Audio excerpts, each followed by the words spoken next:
Hello everyone, this is Ashish Mukhara from NIT Bhopal.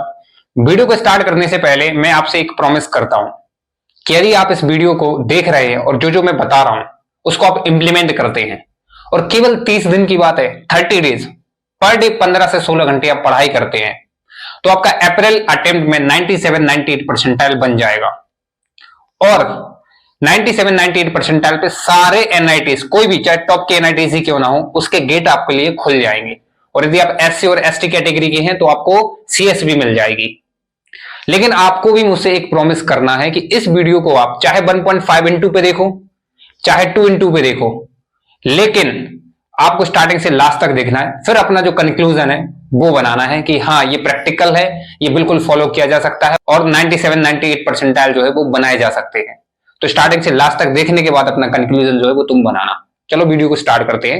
देखो, physics, chemistry, maths आती है तो सबसे पहले मैं फिजिक्स के साथ स्टार्ट कर रहा हूं, ध्यान से सुनना। तो सबसे पहले मैं चैप्टर्स में इंपॉर्टेंट टॉपिक्स कौन कौन से वो मैं आपको बताऊंगा, चैप्टर कौन कौन से, इसके बाद उनको स्पीड में कैसे कवर करोगे वो मैं आपको बताऊंगा। चलो ध्यान से सुनो। सबसे पहले यूनिट एंड डायमेंशन आपको पूरा नहीं करना है, उसमें केवल जो डायमेंशन का कॉन्सेप्ट है वो आपको आना चाहिए और एरर, क्योंकि सबसे ज्यादा इंपॉर्टेंट यही होते हैं। फिर उसके बाद काइनेमेटिक्स पूरा नहीं करना है। मोशन ऑफ इक्वेशन आपको आती होंगी, बस प्रोजेक्टाइल मोशन जो है उसके तीनों फॉर्मूले बस आपको आना चाहिए कि मैक्सिमम रेंज का फॉर्मूला क्या होता है और मैक्सिमम हाइट और जो टाइम ऑफ फ्लाइट है उसके फॉर्मूला। फिर इसके बाद जो न्यूटन्स लॉज ऑफ मोशन आता है उसमें आपको बस फ्री बॉडी डायग्राम बनाना आता है, आगे बढ़ जाओ, ठीक है। फिर इसके बाद ये आपके पास सर्कुलर मोशन जो आता है उसमें बस वर्टिकल सर्कुलर मोशन आपको आना चाहिए। फिर इसके बाद जो वर्क पावर एनर्जी है, वर्क पावर एनर्जी में आपको वर्क एनर्जी थ्योरम और total mechanical energy conservation theorem आपको आना चाहिए। फिर इसके बाद आप सेंटर ऑफ मास छोड़ दो, जो रोटेशनल मोशन है उसमें आपको बस मोमेंट ऑफ इनर्शिया आना चाहिए, ठीक है। Parallel axis theorem, perpendicular axis theorem, that's it, पूरा नहीं करना है। फिर इसके बाद जो ग्रेविटेशन है इसको आपको पूरा तैयार करना है, क्योंकि जब आप इसको तैयार करोगे तो आपको इलेक्ट्रोस्टैटिक्स में भी हेल्प मिलने वाली है। अब इंपॉर्टेंट ये है कि इसमें वेरिएशन इन जी जो है वो सबसे ज्यादा इंपॉर्टेंट होता है, variation in acceleration due to gravity वो सबसे ज्यादा इंपॉर्टेंट होता है। फिर इसके बाद फ्लूइड मैकेनिक्स आप छोड़ देना, इलास्टिसिटी आपको छोड़ना है, छोड़ देना, छोटा है कर लेना, ठीक है। फिर इसके बाद जो हीट एंड थर्मोडायनामिक्स है वो आपको पूरा करना है, हीट एंड थर्मोडायनामिक्स, ठीक है। एसएचएम छोड़ देना, वेव्स छोड़ देना। अब 12th की मैं बात करूं तो 12th में इलेक्ट्रोस्टैटिक्स आपको पूरा करना है, क्योंकि ग्रेविटेशन आपने किया ही है, इलेक्ट्रोस्टैटिक्स और बहुत ज्यादा इंपॉर्टेंट है ये, ठीक है ना। इंक्लूडिंग कैपेसिटर भी करना है, ठीक है। फिर इसके बाद करंट एंड इलेक्ट्रिसिटी पूरा करना है। करंट एंड इलेक्ट्रिसिटी कैसे करना है मैं आपको बता रहा हूं। फिर इसके बाद मैग्नेटिज्म आपने नहीं किया है तो छोड़ सकते हो, कोई दिक्कत नहीं है, बट ईएमआई एक बहुत छोटा चैप्टर है। और यदि एसएचएम के थोड़े से कॉन्सेप्ट्स बेसिक आते हैं तो आप फिर अल्टरनेटिव करंट को भी कर सकते हैं, ये भी अपर बन जाएगा। फिर इसके बाद इलेक्ट्रोमैग्नेटिक वेव एक बहुत छोटा चैप्टर है, लेकिन यहां से एक क्वेश्चन आएगा, वो भी यूजेस पे मैक्सिमम चांसेस, तो इलेक्ट्रोमैग्नेटिक वेव भी करना है। वेव ऑप्टिक्स आप छोड़ देना, बट रे ऑप्टिक्स आपको पूरा करना है, ठीक है। रे ऑप्टिक्स देखो 10th में भी पढ़ा था, वही रिफ्रैक्शन, रिफ्लेक्शन वगैरह, और टेलीस्कोप तो आई थिंक डिलीटेड है अब, तो आप रे ऑप्टिक्स को भी पूरा कर लेना है। इसके बाद मॉडर्न फिजिक्स तो बहुत इंपॉर्टेंट है, ये तो आपको करना ही करना है, इंक्लूडिंग सेमीकंडक्टर। और अब सेमीकंडक्टर अगेन बहुत ज्यादा इजी हो गया है, क्योंकि इसमें ट्रांजिस्टर जो है वो डिलीट हो गया, जो कि सबको टफ लगता था। तो ये जो टॉपिक है ये आपको करने हैं। अब ध्यान से देखो, पहले यूनिट एंड डायमेंशन से एक क्वेश्चन पक्का आने वाला है, मैक्सिमम चांसेस है वो डायमेंशन से आएगा। प्रोजेक्टाइल मोशन और यदि मोशन की इक्वेशन आती है वहां से एक क्वेश्चन आएगा।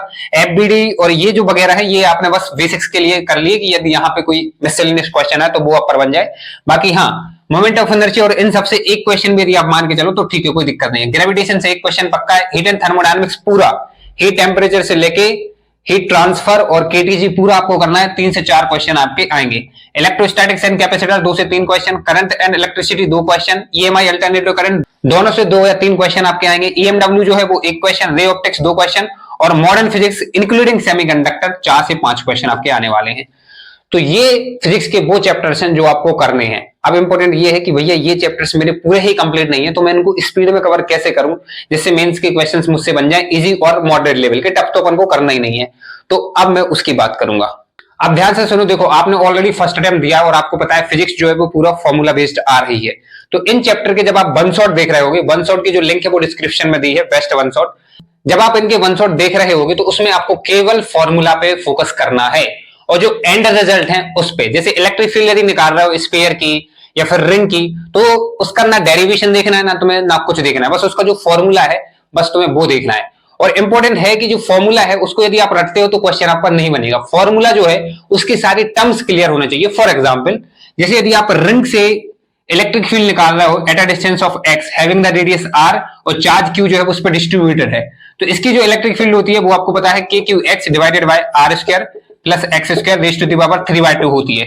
तो अब आपको सिर्फ ये नहीं कि इतना याद करना है, इसकी सारी टर्म्स क्लियर होना चाहिए कि यार हाँ ये रेडियस है, ये जो एक्स है वो डिस्टेंस है सेंटर से, और जो क्यू है वो इस पर डिस्ट्रीब्यूटेड है पूरा चार्ज, और के जो है वो 9 × 10⁻⁹ इसकी वैल्यू होती है। तो ये आपको पूरी टर्म्स क्लियर होना चाहिए। फॉर एग्जांपल, यदि आप आइंस्टीन इक्वेशन पढ़ रहे हो फोटो इलेक्ट्रिक इफेक्ट की kmax = sc/λ - phi, यदि आप ये पढ़ रहे हो तो आपको ये पूरा क्लियर होना चाहिए कि अच्छा ये जो एनर्जी है ये फोटॉन्स की एनर्जी है जो मेटल शीट पे स्ट्राइक हो रहे हैं, और ये जो काइनेटिक एनर्जी है ये इलेक्ट्रॉन्स की है जो इजेक्ट हो रहे हैं, और ये वर्क फंक्शन है मेटल का।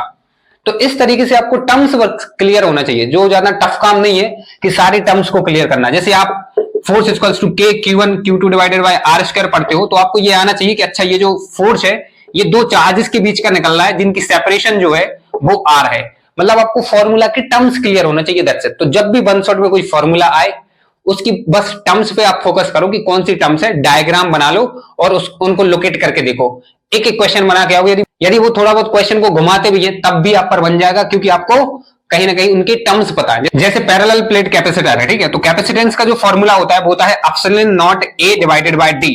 अब आपको ये पता होना चाहिए कि ε0 तो कांस्टेंट ही है, जो d है वो इनके बीच की सेपरेशन है, मतलब जो मेटल प्लेट है उनकी बीच की सेपरेशन, जिनको आप ब्रेथ बोल सकते हो, और जो एरिया है वो मेटल प्लेट का एरिया है, जो आपने मेटल प्लेट ली है उसका एरिया है। तो इस तरीके से यदि आप फॉर्मूला को तैयार करते हैं, उनकी टर्म्स को तैयार करते हैं, इलेक्ट्रिक फील्ड और पोटेंशियल वगैरह यदि आप निकाल रहे हो तो डेरिवेशन अवॉइड करो, स्किप करो, उनको छोड़ दो, अपन को केवल एंड रिजल्ट पे फोकस करना है। जैसे यदि आप स्फीयर की निकाल रहे हो, स्फीयर की आपकी निकाल रहे हो तो उसकी होती है rho r³ divided by 3ε0 x square. तो आपको बस इतना याद रखना है कि रो जो है वो चार्ज पर यूनिट वॉल्यूम में, चार्ज इस पे है, इसकी वॉल्यूम है स्फीयर की, रेडियस है ये, और ये जो x लिया है ये सेंटर से लेना है यदि आउटसाइड स्फीयर की इलेक्ट्रिक फील्ड निकालना है तो मतलब आपको क्लियर होना चाहिए कि टर्म्स कौन कौन सी यूज हो रही हैं, दैट्स इट। इतना सा काम है।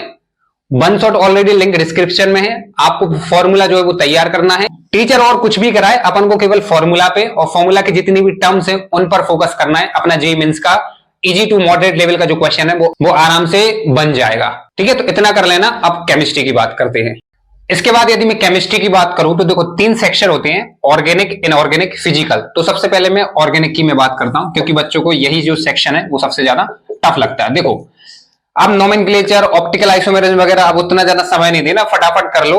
यदि आता है बेसिक तो ठीक है, बाकी नोमेनक्लेचर में तो 5 से 6 रूल है, बस वो पढ़ लो, खत्म हो जाएगा। इंपॉर्टेंट जो है वो है आपका जनरल ऑर्गेनिक केमिस्ट्री और रिएक्शन मैकेनिज्म, ठीक है। साक्षी वोरा मैम के बाउंस बैक सीरीज में वन शॉट पढ़े, दोनों के एक एक वन शॉट देखना, दैट्स इट। वन शॉट आपका जैसे ही हो जाता है, देखो जीओसी से 2 से 3 क्वेश्चन आपके आते ही है, और फर्स्ट अटेम्प्ट में तो 3 से 4 भी आए हैं, लेकिन जरूरी नहीं है, बट 2 से 3 क्वेश्चन तो आपके कंफर्म्ड है। पूरी जो रिएक्शन इंटरमीडिएट्स हैं, इलेक्ट्रॉनिक इफेक्ट से लेके एसिडिक और बेसिक स्ट्रेंथ तक पूरा आपको जनरल ऑर्गेनिक केमिस्ट्री करना है। और रिएक्शन मैकेनिज्म बस आपको पता होना चाहिए कि सब्स्टिट्यूशन रिएक्शन क्या है, एडिशन रिएक्शन वगैरह क्या है, एलिमिनेशन, दैट्स इट। इसके बाद बाकी जो एनसीईआरटी के चैप्टर्स हैं उनमें आपको क्लास वाइज मेथड लगानी है। अब वो क्या है उसको आप ध्यान से समझो। देखो आपके बाकी के जो चैप्टर हैं जिसमें आप alkane, alkyne, alkynes, hello alkane, hello arenes, alcohols, ethers, phenols, aldehydes, ketones, carboxylic acid and amines, ये जो 12 क्लास हैं ध्यान से देखो। अल्केन का जनरल फॉर्मूला होता है CnH2n+2, अल्कीन्स का होता है CnH2n, और अल्काइंस का होता है CnH2n-2। आपने 10th में होमोलोगस सीरीज पढ़ी होगी जिनको जनरल फॉर्मूला से रिप्रेजेंट किया जाता है, ठीक है। इनको क्लास बोलते हैं, ये 12 क्लास हैं। तो ध्यान से देखो 10th में केवल एग्जाम्पल थे, 11th और 12th में थोड़ा सा डिटेल में पढ़ना होता है, लेकिन कितना डिटेल में। अल्केन है जैसे, तो अल्केन की केवल आपको मेथड ऑफ प्रिपरेशन मिलेंगी और केमिकल रिएक्शन मिलेंगी और फिजिकल प्रॉपर्टी मिलेंगी। हर क्लास में सिर्फ 3 चीजें कॉमन हैं। अल्केन पढ़ रहा हो, physical property, chemical reaction, method of preparation. Amines पढ़ोगे, फिजिकल प्रॉपर्टी, केमिकल रिएक्शन और method of preparation, that's it. यदि ध्यान से देखो तो फिजिकल प्रॉपर्टी तो कुछ है ही नहीं है। हर एक क्लास में 3 से 4 तुम्हें केमिकल रिएक्शन मिलने वाली है और 3 से 4 तुम्हें मेथड ऑफ प्रिपरेशन मिलने वाली है, दैट्स इट। और ये जो 3 से 4 रिएक्शन है, मेथड ऑफ प्रिपरेशन और केमिकल रिएक्शन, इनमें कुछ के नाम होते हैं जिनको अपन नेमिंग रिएक्शन बोलते हैं, जैसे बोर्ज रिएक्शन हो गई, इटार्ड रिएक्शन हो गई, और आपकी गैब्रियल थैलेमाइड रिएक्शन हो गई, हार्मोन ब्रोमाइड डिग्रेडेशन रिएक्शन जो कि अमाइंस की मेथड ऑफ प्रिपरेशन होती है। तो नेमिंग रिएक्शन भी इन्हीं मेथड ऑफ प्रिपरेशन और केमिकल रिएक्शन से ही है। तो ध्यान से देखो, ये जो ब्रेकिंग जो मेथड है ना, कि आपने बस डिवाइड कर लिया सबको, बहुत इजीली सिंपल तरीके से सारी क्लासेस जो है वो आप कवर कर लोगे। जैसे आपने वन शॉट खोला तो 1 घंटे में आपको मैम जो है वो कवर करा देंगे अल्केन, और फिर उसके बाद आप 1 घंटे में उसकी प्रैक्टिस कर लेना। मैं तो कह रहा हूं जैसे ही ये अल्केन अल्किन अल्काइन खत्म हो, हाइड्रोकार्बन, और ये खत्म होने के बाद हाइड्रोकार्बन क्या प्रीवियस ईयर कर लो, आपका जो चैप्टर वो खत्म हो जाएगा। आप एक क्लास को 1 घंटे में खत्म कर सकते हो, method of preparation and chemical reaction. ठीक है, तो आप सोच के देखो कि 12 क्लास कितने टाइम में कवर हो जाएंगी, बहुत स्पीड में कवर हो जाएंगी। इसके बाद बायोमोलिक्यूल बचता है, वन शॉट देख के एनसीईआरटी पढ़ लेना, दैट्स इट। तो आप इस तरीके से आपकी पूरी ऑर्गेनिक केमिस्ट्री है जो कवर कर सकते हो। बस जीओसी रिएक्शन मैकेनिज्म करने के बाद आपको क्लास वाइज मेथड जो है उसको अप्लाई करना है। पर क्लास 3 से 4 रिएक्शन मेथड ऑफ प्रिपरेशन की मिलने वाली है, 3 से 4 रिएक्शन केमिकल रिएक्शन मिलने वाली है। ठीक है, अब बात करते हैं इनऑर्गेनिक केमिस्ट्री की। इसके बाद यदि मैं इनऑर्गेनिक केमिस्ट्री की बात करूं तो सबसे पहले जितना टाइम लगता है देख लो इनके वन शॉट बहुत अच्छे से, नॉर्मल स्पीड पे 1.5 स्पीड पे, लेकिन केमिकल बॉन्डिंग और कोऑर्डिनेशन कंपाउंड है। ठीक है ना, ये जो 2 चैप्टर्स हैं इनको आपको बहुत अच्छे से कर लेना है, क्योंकि 4 से 5 क्वेश्चन दोनों चैप्टर से आ रहे हैं और पूछे जाएंगे, ये कंफर्म्ड है। Chemical bonding and coordination compound, क्योंकि इसके बाद जो बाकी के इनऑर्गेनिक के चैप्टर्स हैं वो कुछ भी नहीं है। ध्यान से देखो, यदि आप पीरियोडिक टेबल को देखोगे तो पीरियोडिक टेबल में सिंपल से 4 ट्रेंड होते हैं, जिनमें से इलेक्ट्रोनेगेटिव तो कुछ भी नहीं है, एक एटॉमिक रेडियस है, आयनाइजेशन एनर्जी है और इलेक्ट्रॉन गेन एंथैल्पी है। ठीक है, इलेक्ट्रोनेगेटिव में तो सिंपल कोई एक्सेप्शन ही नहीं है।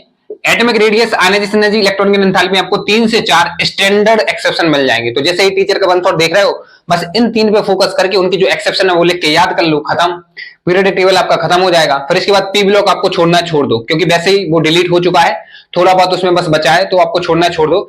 लेकिन जो डीएनए ब्लॉक है, डीएनए ब्लॉक है, इसको आप कर लेना। इसमें केवल कलर और जो ऑक्सीडेशन स्टेट दिया है उसके साथ खेलना है, जैसे आपको डीडी ट्रांजिशन वगैरह पे क्वेश्चन आए हैं, मैंने देखे है। और इसके बाद जो 2 कंपाउंड होते हैं KMnO4 और K2CR2O7, ये आपको कर लेने हैं और सीधा एनसीईआरटी उठा के रट लो A to Z, method of preparation, chemical reaction, ये आपके बहुत आराम से हो जाएंगे। ठीक है, और इसके बाद जो F ब्लॉक आता है, इसमें आपको बस एलिमेंट के नाम याद करने हैं और इलेक्ट्रॉनिक कॉन्फ़िगरेशन में किस तरीके से ट्रेंड फॉलो होता है वो आपको देखना है। तो भाई डीएनए ब्लॉक में कुछ नहीं है, पीरियोडिक टेबल में कुछ नहीं है, बस ये 2 chapter chemical bonding and coordination compound बस इंपॉर्टेंट होते हैं, तो कर लो इनको। ठीक है, आराम से हो जाएंगे। सॉल्ट एनालिसिस छोड़ दो, अभी तक नहीं किया है। तो अब बात करते हैं फिजिकल केमिस्ट्री की।